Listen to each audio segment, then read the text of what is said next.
So tell me, what's one thing Treasure you've done in your life million. that if you could go back in time, you would stop yourself from doing it?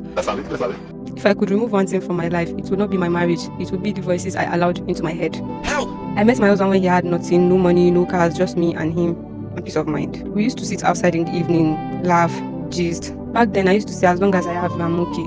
And I meant it. Or at least I thought I did. My husband used to do a lot of things for me. They might not be big, but they felt real.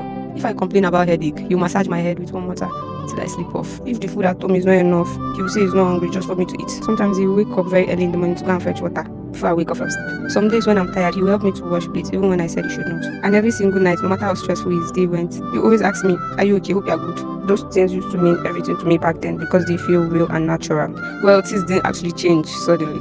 Everything started changing when life got a little better for us. We got a better job and we moved into a small apartment in a quiet estate. I remember the first night we slept there. We didn't sleep early because of excitement. And nothing changed my husband. He was even better than before. And life continues. So after a year and a half, that was when we had our first child.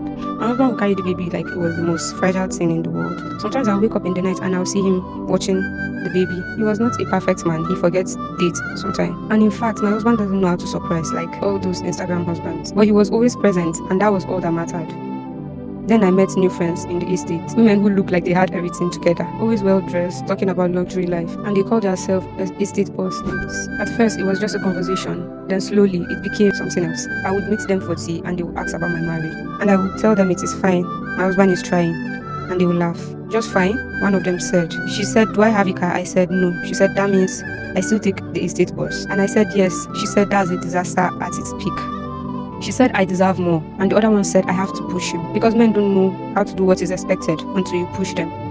They told me how they push their husbands to get where they are today. How they will not settle for less, but the absolute best. And slowly I started listening to those women. Then I started noticing things I don't used to notice. What?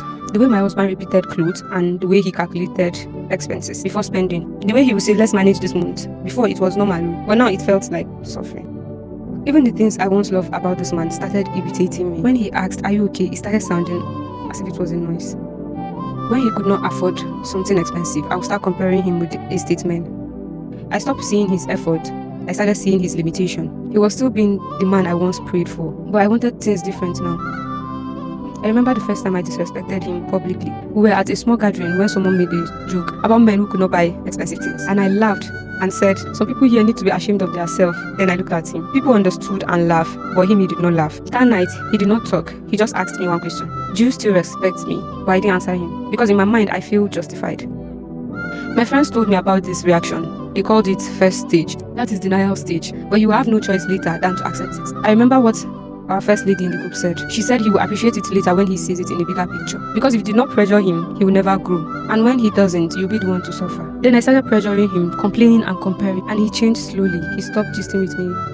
Well, I was not bothered because according to the estate boss lady, she said that was the first stage and the second stage. Until one day when everything broke. That day, I don't know how everything got bad. I could have controlled everything, but I didn't. It started like every other argument. I kept talking about money and how he's not doing enough. But this time around, he didn't keep quiet.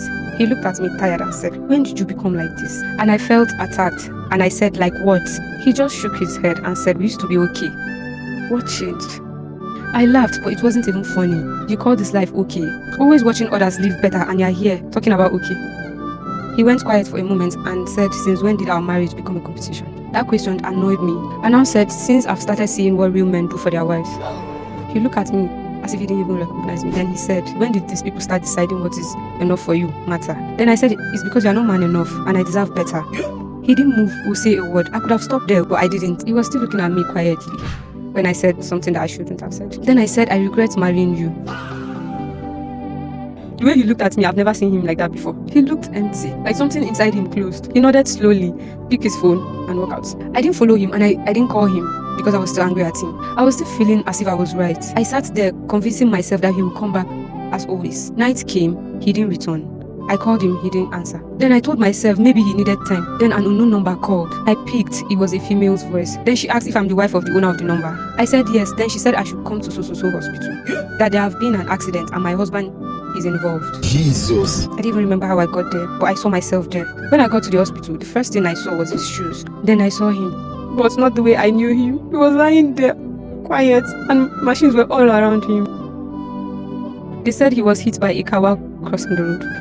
He didn't die, but he wasn't alive. He was in coma. I sat beside him every day holding his hands, talking to him, crying, begging him that I didn't mean what I said, but no response. Days passed, weeks passed, and then one morning, then the doctor called me aside and said, "I'm sorry, ma, we did our best, but we couldn't save him." That was it, just like that. I stood there empty. Because the last full conversation I had with my husband was me destroying him with words. If I had protected my peace instead of chasing what is not mine, my husband would still be alive. Now let me tell you what I learned in my story that was too late for me. Carry on. People will sit with you, laugh with you, advise you, and still be the reason your home will break. That is how human beings are. Those same women, the ones that told me I deserve more. When everything scattered, when my husband was fighting for his life, everyone disappears. None of them came. It was just me and the weight of my own words.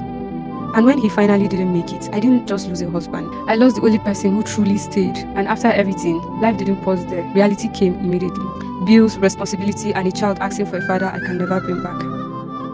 And that is it that made me feel like I wasn't enough. I was evicted when I couldn't pay rent anymore. And the same people who made me destroy what I had, none of those so-called boss ladies could do anything for me. None of them offered support. That was when I understood something. Not everyone that speaks into your life that is speaking to build you. Some people are speaking from emptiness. Some don't even know what they have, so they will never recognize what you have.